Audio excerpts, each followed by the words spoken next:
Alrighty, good morning. J.R. Lewis with you here. It's the town meeting program for July the 6th. I don't think this one's going to take all that long, but there is some news regarding our favorite infection that needs to come out, and so we're going to share that with you.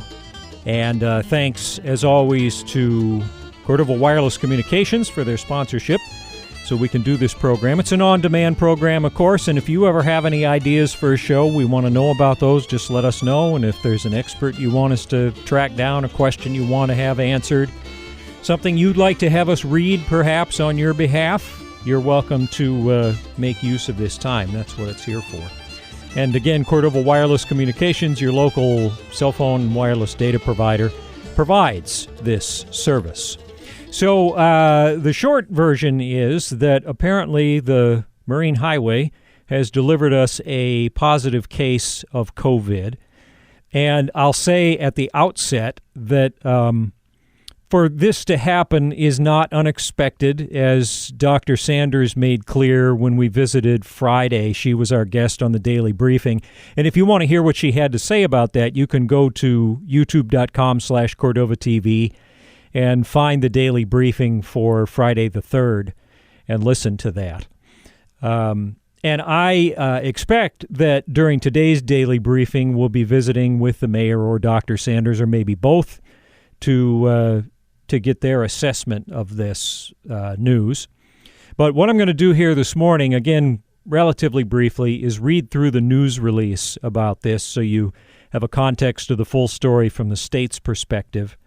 And hopefully that'll give us a preliminary idea of how concerned to be, which I think, according to the state, is not very concerned. And according to Dr. Sanders, also potentially, the initial thought was, again, this was expected and that they are prepared to handle this. But anyway, here's what it says. Last night, well, I don't, when did this? Saturday night, some night recently. The Alaska Department of Health and Social Services alerted the Alaska Marineway Highway System that a recent passenger tested positive for COVID-19. DHSS conducted extensive contact tracing and determined that the only other person considered to be a close contact was a traveling companion. No one else aboard the vessel was found to have been in close contact with the passenger who tested positive. The passenger and traveling companion had private sleeping quarters, and whenever they were outside of their cabin, wore face coverings and kept 6 feet from others at all times during their time aboard. AMHS requires all passengers and crew to follow protocols to reduce the transmission of COVID-19. Protocols include testing before departure on lengthy sailings, mandatory face coverings, social distancing, limiting the number of passengers permitted on the vessels, and frequent and thorough cleaning of the vessels. John McKinnon, Commissioner of the Alaska Department of Transportation and Public Facilities, said, "We understand the importance of following the COVID-19 mitigation protocols to protect the health and safety of all aboard our vessels. I commend the crew and passengers who were diligent in wearing masks and practicing social distancing. It truly makes a difference." End quote.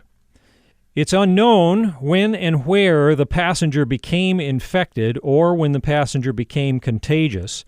The passenger had a negative COVID-19 test before departing on the MV Kennecott from Bellingham, June 27th.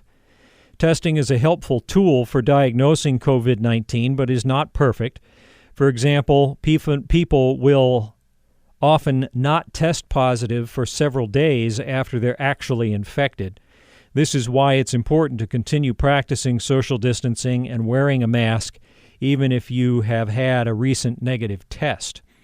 Following AMHS guidelines, the passenger remained on board until their final destination in Whittier. The passenger and traveling companion then reboarded the vessel on a new sailing from Whittier to Cordova July 3rd.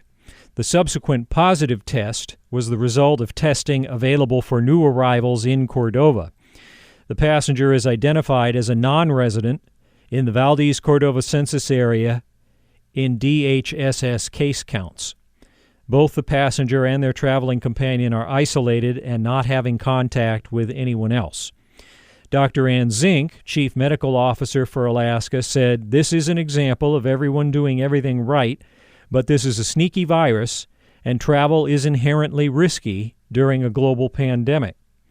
The infected passenger had very mild allergy-like symptoms that they did not attribute to COVID-19. And this is an important reminder that people can be asymptomatic or have very mild symptoms and still be infected, that is. It's important to keep in mind the full range of symptoms identified by the CDC. DHSS offers the following recommendations to recent travelers on the MV Kennecott. First off, take extra care to follow COVID-19 precautions recommended for all Alaskans. Wear a mask or face covering when in public. Minimize exposure to others by maintaining at least 6 feet of distance from non-household members. Avoid crowded places where distance cannot be maintained. And self-monitor for symptoms and get tested for COVID-19 if any symptoms arise. So again, we will get details, hopefully, when we do our daily briefings later. Those are the 10 to 15-minute shows that air weekdays, 1 p.m., 5 p.m., 8 p.m. hours on both radio stations, and then get archived on our YouTube channel. We discussed this possibility with the first ferry coming in last weekend. We talked about this with Dr. Sanders Friday, and if you want to hear what she had to say as far as preparedness and her thoughts on the situation, this was before this person who is apparently here was identified. But if you want to hear what she had to say about it, find the July 3rd daily briefing on our YouTube channel, youtube.com/Cordova TV. And then, again, I would expect we'll be talking about this on today's briefing, but that's the word from the state regarding the situation.